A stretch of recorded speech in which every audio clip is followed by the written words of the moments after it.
So as we're moving forward here today, we want to show you how to tell your new story. We want you to tell the story of what's over here in your vibrational escrow. You don't need to keep telling the story of why you put it in vibrational escrow. You don't have to explain to the universe.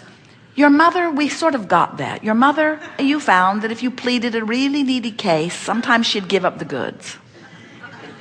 But when you plead a needy case to the universe, you hold yourself in the vibration of need, and the universe, the abundant universe, cannot give you. Your need cannot be fulfilled. Your needs cannot be fulfilled. Need and fulfillment are opposite vibrations on the vibrational scale. If you need it, you can't get it. Isn't that interesting? Jerry and Esther have a lovely friend who's a waiter at a restaurant in Boston. They look forward to seeing him twice a year when they go back, and they eat there every day for the time that they are there. They become very good friends, and he gives them the most delightful experience. There is everything about him that they adore.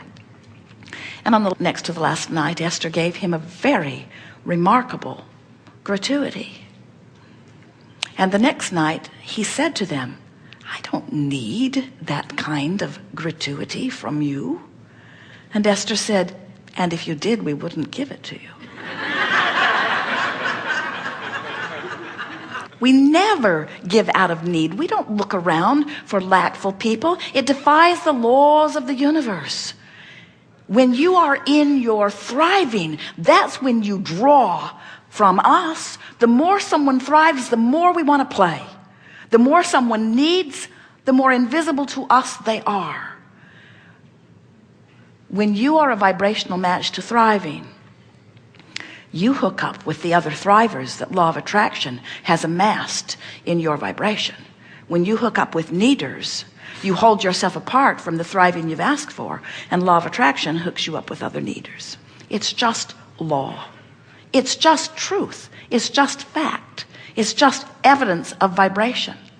So you can play it any way you want. You can tell a needy story. You can tell a prosperous story. And if you're in need, we understand how the needy story comes easier. Those words are easier, and in many cases you've practiced them longer, and you have very funny stories to tell in your needy way.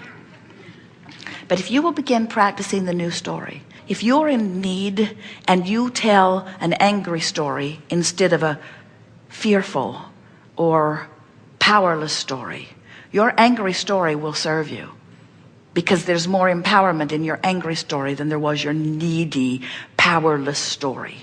But after a while, your angry story will not serve you. After a while, a less angry story will serve you better. And after a while, a story of frustration will serve you. Now, if you're really feeling powerless, don't try to tell a positive story. You'll choke on your own words and trip over your own tongue. It will backfire, because those vibrational frequencies are too far apart, and you can't fake it. You can't fake a vibration to the universe. So if you are telling a story of frustration, now try to tell a more hopeful story. And once your hopeful stories on the dominant subjects of your life become normal practice stories to you, when you start feeling hopeful, when you are in a place of hope, you are in the vibrational range of your vortex. And if you can stay there, if you can manage to maintain a hopeful story, I'm really looking forward to wouldn't it be nice if. Wouldn't it be nice if, won't it be nice when.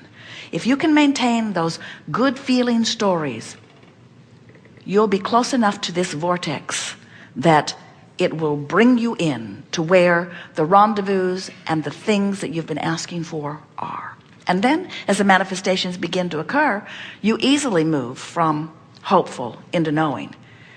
Do you need to know something before it will be? No. You just need to be within range so that the universe can show you that it is. In other words, when you believe something, oh, the universe will show it to you again and again. But how can you believe something you doubt? You have to work your way into closer and closer and closer belief. And when you get into the range of belief, the universe will give you the evidence to take you all the way in.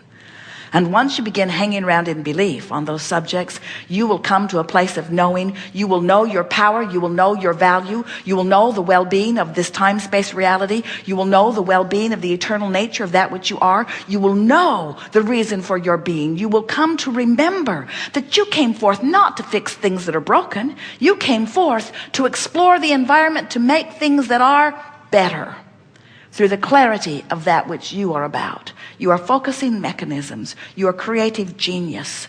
And you create through the stories you tell, through the thoughts you think, through the life you live, through the vibration that you offer. You have control of the vibration you offer because you have control of the thoughts you think. And you have control of the thoughts you think because you have the capacity to tell an improved story no matter what. You got to let go of the idea that you are a documentarian here describing the history of where you live. Many, in their quest for truth, in their quest for knowing what's really going on, they have demanded from you that you tell it like it is. Tell me the truth. Tell it like it is. Tell me where you've been, what you've been doing. Tell me where you are. And we say, don't do it. Don't do it. It will root you to the spot. Tell it like you want it to be. Tell it as it is becoming. Tell it as you've hoped for. Tell it as you've dreamed for. Tell it as it exists in reality, in vibrational escrow. Tell us where you're going. Tell us why you want to go there. Tell us what it will be like when you get there. Train yourself into the vibration that matches who you really are and what you really want.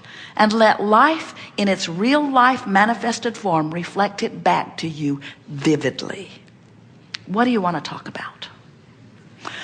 That was really good, by the way. That was really, really good.